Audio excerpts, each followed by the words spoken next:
Good afternoon, Madam President. It's good to see you up there. And a good afternoon to the good chair of Public Health, who I have absolutely enjoyed working with and has been a collegial colleague and collaborative with a real commitment to doing the best job that she can. And we may have differences of opinion, but that being said, I think it ultimately reflects that we in the circle will continue to work through these processes and respecting the protocol that we have. That being said, I just want to be clear. I believe in vaccines. I have received my COVID vaccine shot. I am the co-chair of a bipartisan bioscience caucus in this General Assembly. I believe in the science. I believe in the good that science in pharmacology can provide, and the idea of safety. But to me, this debate is much more in understanding the critical balance and the role of government over individual choice. So as we begin this conversation, through you, Madam President, some questions to the proponent of this bill.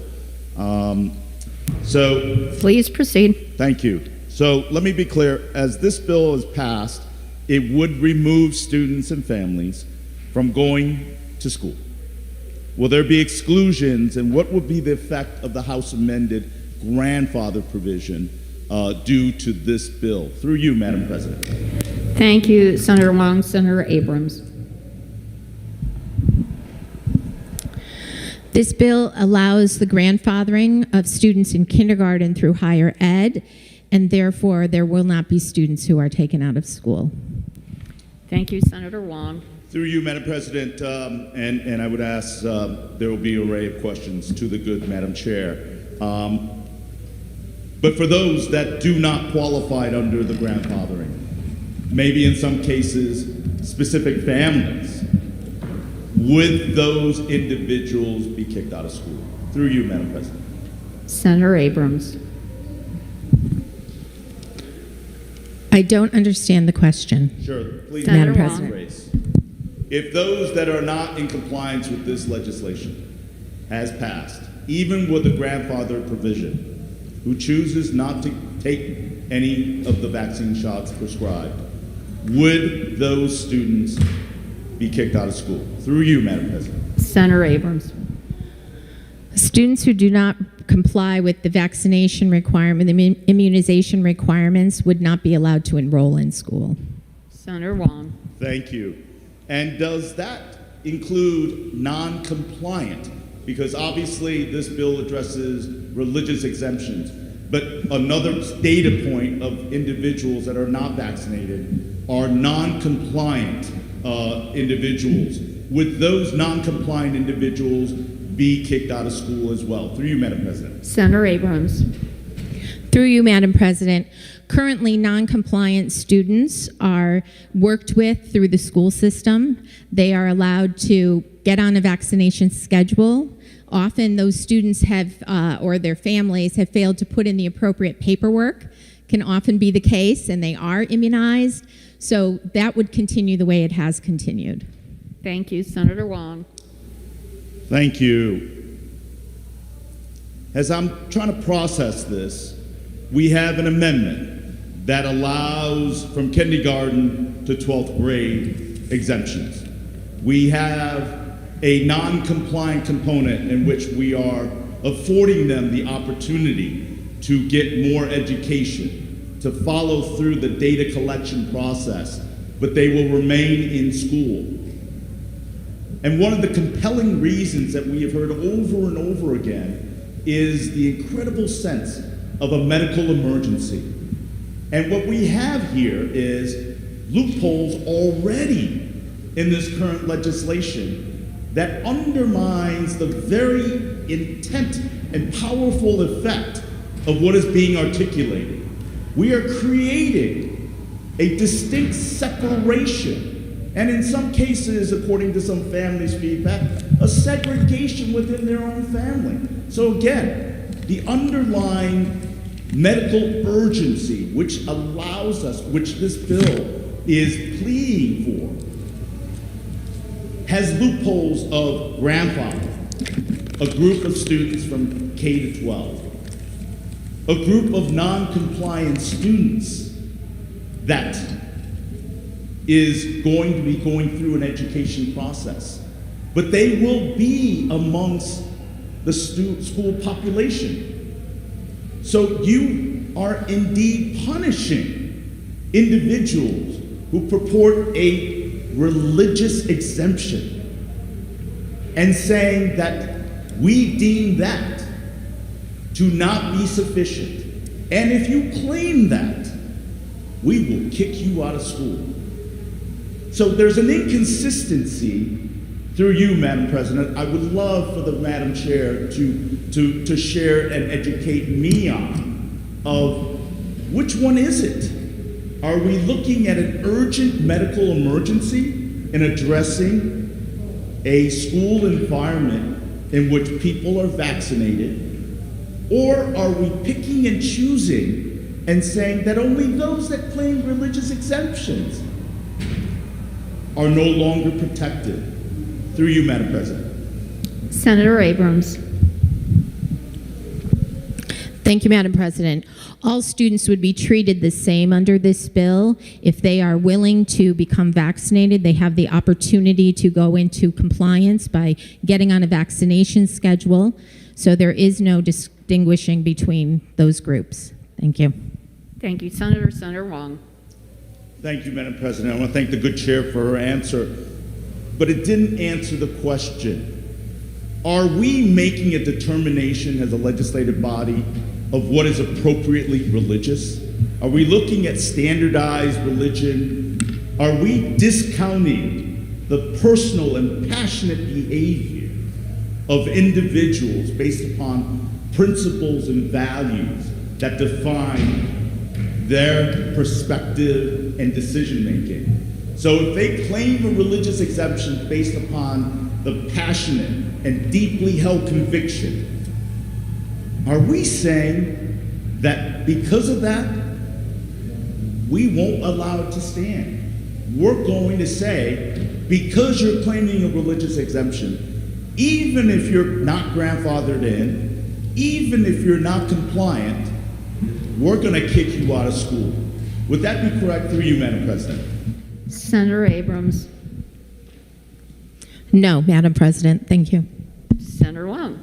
Through you, Madam President. No, if the good chair could explain a little bit the distinction that she articulated in saying no. I didn't really understand what the no defined to. So politely, through you, Madam President, I was hoping to be able to get a better explanation as to what would be the rationale to select religious exemption as a specific language and allow non-compliant students to still stay in school, to allow the amended provision of grandfathering K to 12 of the same individuals to continue with their schools.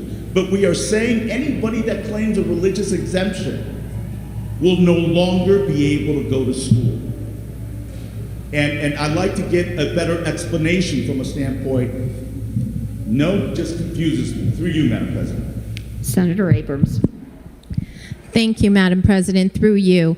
As I said before, there's no distinction between students. If they're willing to enroll in school and become compliant with the immunization requirement, either by producing their paperwork or by producing a medical exemption or by producing a written documentation from a healthcare provider that they are coming into compliance, then they can enroll in school. Thank you, Madam President. Thank you, Senator Abrams. Senator Hwang. Thank you. I appreciate, Madam Chair, for the clarification of that answer. And through you, Madam President, so with the loophole that is built into this language and the proposed bill, how do you justify the answer or the concept of a medical emergency, a sense of urgency toward passage of this bill that we have deliberated for nearly 4 years throughout the General Assembly. Why does not the grandfathering and the non-compliant and having students that are not vaccinated still going into the school setting, does that not undermine the sense and the argument of a medical urgency and a medical emergency that's been articulated by the advocate? Could the good chair explain how that answer can be rationalized? Through you, Madam President. Thank you, Senator. Senator Abrams. Once again, the students who are willing to comply with the immunization requirements would be enrolled.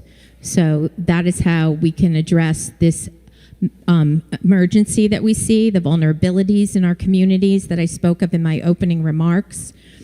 And the fact that we are grandfathering some students in will indeed leave some pockets of vulnerability. However, moving forward, we will continue to get better and better with that.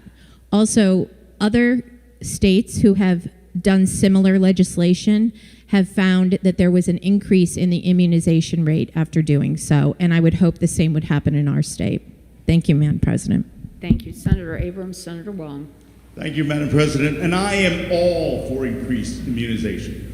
As I said in the earlier comments beforehand, I believe in vaccinations. I believe in our pharma in making possible contributions. And I do want increased immunization. But to mandate and to have a state selectively choose our group is troubling to me. Along that same vein of questioning, so hypothetically, through you, Madam President, if a religious exemption is removed and a family is taking 20% of the overall 70-plus shots through their K-12 tenure in school, would they be considered non-compliant and working their way through? Would that be a loophole that those individuals could undertake and say, you know what, I'll take 20 of those 70 required shots, but I'm not compliant on the other ones, and I'm going to work my way through, and I'm going to keep my kids in school? Would that be a possible loophole that the legislative proponents of this bill consider, through you, Madam President? Thank you, Senator. Senator Abrams. Thank you, Madam President. That would depend on whether or not it was supported by a healthcare provider and written in the documentation. Senator Hwang. Thank you. I'm glad to get that answer. And again, it is a potential loophole that could be explored, and I'm glad that we've had the conversation related to that. I think the other part that I wanted to ask is, could the good chair elaborate a little bit more about the challenges that we've had in committee and in screening and in our public hearings about the data inconsistencies of immunization rates, of non-compliant, of pre-K students counting toward the immunization data when they may be too young at 5 years old as a pre-K, or even kindergartners that are not of that age to take the first shot, to show that they may not be non-compliant or not immunized. Is there any consideration in this bill to enforce a data consistency? Is there a vehicle of a uniform data collection with a set of criteria to be sure that indeed we are collecting the right set of data to ensure the data consistency and truly a universal identifier correctly? Because there are a number of schools that are excluded because they're private or they have different charters. So through you, does the Madam Good Chair have any in this bill considerations related to a uniform data consistency as we're looking to collect data moving forward? Through you, Madam President. Senator Abrams. Thank you, Madam President. This bill does establish an 11-member advisory committee that would be able to look at the data and determine whether or not there are issues with it. Thank you, Madam President. Thank you, Senator. Senator Hwang. Thank you, Madam President. Through that answer, are we not putting the cart before the horse? We have incomplete data. We're going to convene a task force. We're looking to get a consistent and uniform data analysis. But we're going to put a bill in place before we get that data that is clear, consistent, and uniform. Again, I am not against increased immunization, but I'm deeply troubled by a rush to judgment in a bill that we've debated many years in these chambers. What you would think, we would have a task force to look to get a consistent and uniform data rather than basing inconsistent data. Along the same vein, I would ask, has there been any consideration or a fiscal analysis that's provided by the Nonpartisan Office of Fiscal Analysis, by the Department of Education, and our Department of Public Health, that the cost of kicking students out of school because of the religious exemption removal, have we put a fiscal note or a calculation to that effect? Through you, Madam President. Thank you, Senator. Senator Abrams. Thank you, Madam President. I want to be clear that the data that we are looking at in terms of this bill with religious exemptions has not been questioned. We know how many students have religious exemptions. We know the trend has been going up. We know that it's created an issue of vulnerability in our schools and in our community, and that is what we're dealing with. If there's other issues with data, the advisory committee can be looking at that. So we certainly know the data that exists and is addressed in this bill. Thank you, Madam President. Thank you, Senator. Senator Hwang. Thank you, Madam President. And I appreciate that clarification. But to me, the struggle I have is we don't have complete data.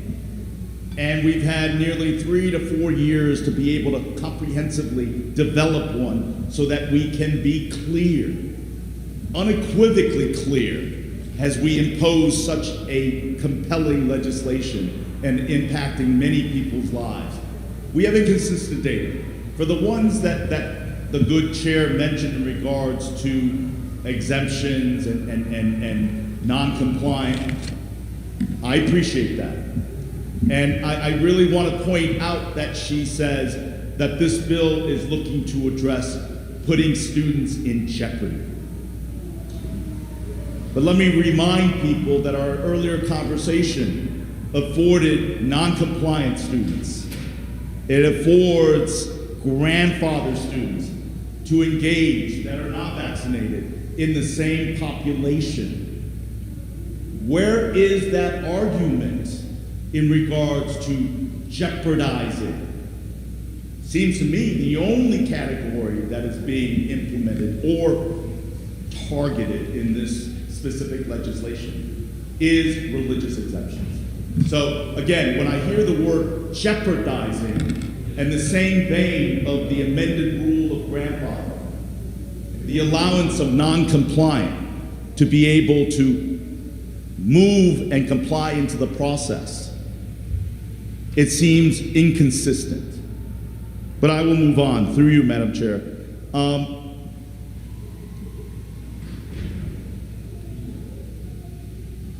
As I said earlier, I have great respect and great admiration for the good work of both of our chairs.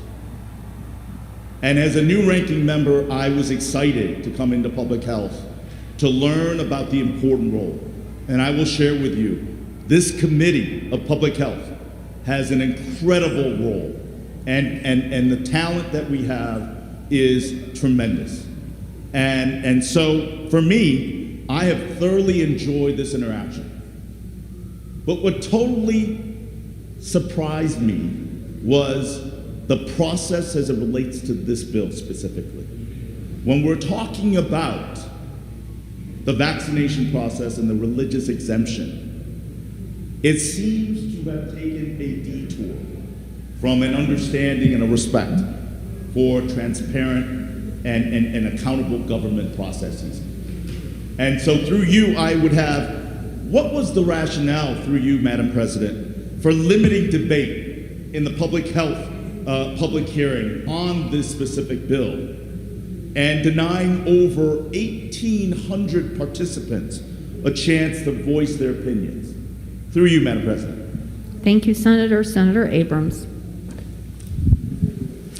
Thank you, Madam President. I believe we followed the process as it is designed. It is the committee chair's decision as to how to hold the public hearings, and we made that decision, and we've moved forward with this bill. Thank you. Thank you, Senator. Senator Hwang. Thank you. And indeed, it was the chair of the decision, as our rules in these unusual times have dictated. But I have to be honest with you. The denial of nearly 1,800 voices. And we can say that we can read their testimonies. We had nearly 3,500 submitted testimonies. And there was actually someone who counted up that nearly 85% of them were opposed to this bill. Are we not listening to the people? Have we not denied people the opportunity to be engaged in a process? All you need to do is look outside this building today and look at the gathering of people who have exercised their constitutional right to gather peacefully, to have their voices be heard. And I won't belabor the fact of my frustration and my opposition to how the legislative process occurred in the public hearing. But I want to be on the record to say I would have stayed 5 days if necessary as an elected state official to listen to everyone's voice. But unfortunately, that was not afforded to the people. Even in this COVID environment, we did not afford the people a process to have their voices be heard in person, engaged, to see the emotion, to see the dialogue. It'd be tantamount to saying these floor debates that we're having right now in this circle, however limited it may be, should just be typed up and submitted as written testimony. I hope we never get to that. But we have done that to the people in the public hearing process. Through you, Madam President, what was the rationale to have two identical bills, one for the House and one for the Senate? And the follow-up question to that was, why did we not in the Senate raise House Bill 568? Through you, Madam President. Thank you, Senator. Senator Abrams. Thank you, Madam President. It is certainly not unprecedented to have both a House and a Senate bill that deal with the same subject matter, which was the case here. And we don't need to move forward with the Senate bill because we have a House bill that passed with bipartisan support that we are here to discuss today. Thank you. Thank you, Senator. Senator Hwang. Yes, Madam President. Senator Looney. Madam President, thank you. A point of order, Madam President. Yes, Although sir. Senator Daughtry Abrams has, I think, graciously responded to the question, I think the question itself is out of order. We are supposed to address the bill at hand, not other issues and not motivation for doing Bill X versus Bill Y. So I would urge the chair to caution the senator on that point. So, Senator Hwang, let us keep our comments to the legislation that is before the chamber, if you would, sir. Absolutely. I want to thank the good president for that thought, and I will absolutely respect and understand that. Through you, Madam President, speaking of 6423 then specifically, were there any considerations in the dialogue to create solutions of education, awareness, to give the same consideration that we are now giving to non-compliant vaccine followers? Were there any consideration of a phase-in process to religious exemption individuals? Through you, Madam President. Thank you, Senator. Senator Abrams. Thank you, Madam President. I believe the grandfathering is an example of that consideration. Thank you. Senator Hwang. Thank you, Madam President. And I appreciate the good chair's indulgence with the questions that I have. We're not going to solve my differences of opinion. We're not going to solve my frustration with the inconsistency of this application. We're not going to solve my questioning of the grandfather and the non-compliant clause, how it undermines the very argument of the medical emergency in which we are pushing through these bills, potentially disenfranchising and kicking out many students and segregating family members within own families to these provisions. I think it's important to note that these bills and the effect and the path that we have undertaken and the legislative process, the consideration of due process was severely restricted. I want to be on the record to point out my concerns in that.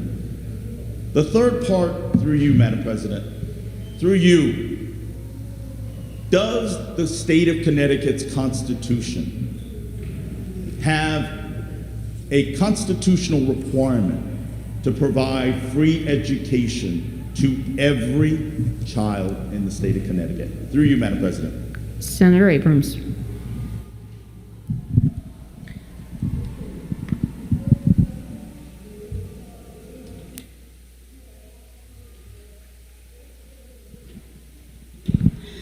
Thank you, Madam President. This is a public policy, public health matter, not an education matter per se, and therefore I'm not here to discuss what's constitutional for education. Thank you. Thank you, Senator. Senator Hwang.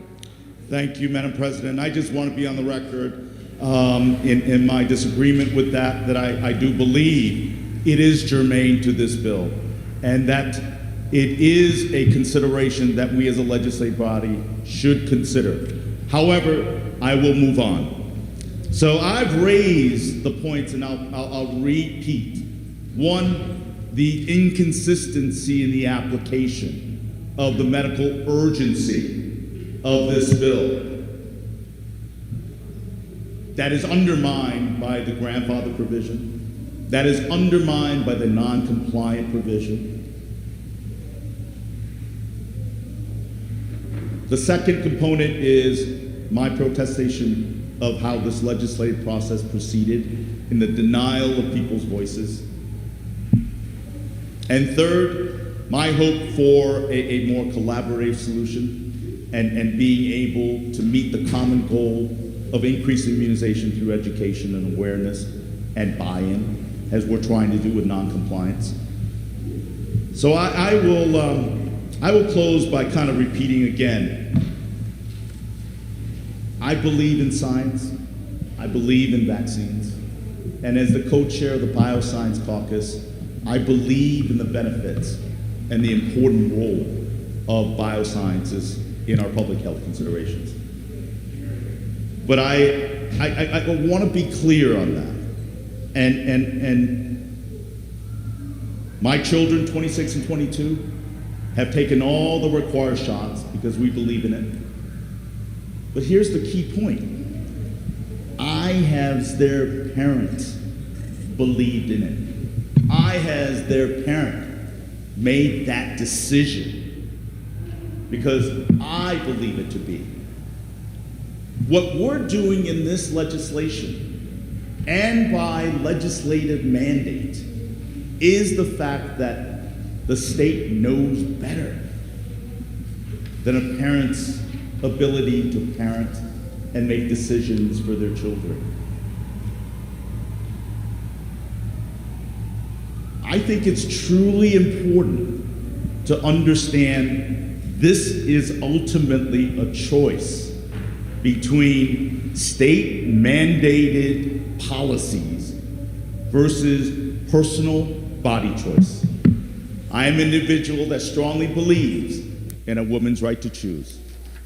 And we've had the controversy of an individual's right to make determinations at their life's end. I believe in the principle that an individual's right to body choices will ultimately and should ultimately reign supreme. And when you combine this fact of the undermining of the intent of the urgency of this bill by the grandfather provision, by the non-compliant clause, you're splitting hairs to pass a legislation that are going to take away people's religious rights. You're going to tell parents and individuals that their choice is not good enough, that the state has and knows better to take away your body choices. The decision to inject into your body. This is saying that the state, through all its infinite wisdom, knows better than a parent that nurtures, protects, and tucks in their children every day. It's saying that the state knows better than they do. I would love for increased education. I would love to get increased data. I would love to have more alternative solutions for people to make that determination. But this bill, 4 years in the making, affords none of that. The way I read it, it's saying, you're going to get vaccinated or you're not going to school, we'll figure it out later. And you're going to tell all those people out there and the thousands of people that did not have a chance to testify and the many other thousands of written testimony and the hundreds of thousands of emails that I have gotten to say, no, the state knows better because you're jeopardizing and undermining the greater public health. But at the same time, we're going to grandfather people in. We're going to let the compliant people sit in the same classrooms. Where is the consistency? There is none. There is none. But for me, ultimately, it is the determination as to whether the state of Connecticut and the Connecticut General Assembly knows better than the individual that cares, protects, and nurtures their children. I could never support that premise. Number two, to deny the constitutional right of any child in the state of Connecticut and access to education slaps at the opportunity for success, for access, for a state that prides itself, and I strongly support the idea of ending bias and ideas of segregation. We are virtually purporting and supporting a bill that are going to divide families by grandfathering and create categories of individuals in schools that allow opportunities for kids to be ostracized because their personal beliefs. That's not Connecticut. That's not right. This bill does that in my mind. So through you, Madam President, I will be eager and listening to other points of the debate. But to me, the basic premise that I've set out is troubling at best. And I urge consideration by colleagues in this chamber. And I am eager to hear other points of debate. Thank you, Madam President. I want to thank the Madam Good Chair for her time and effort as well. Thank you, Senator. Will you remark?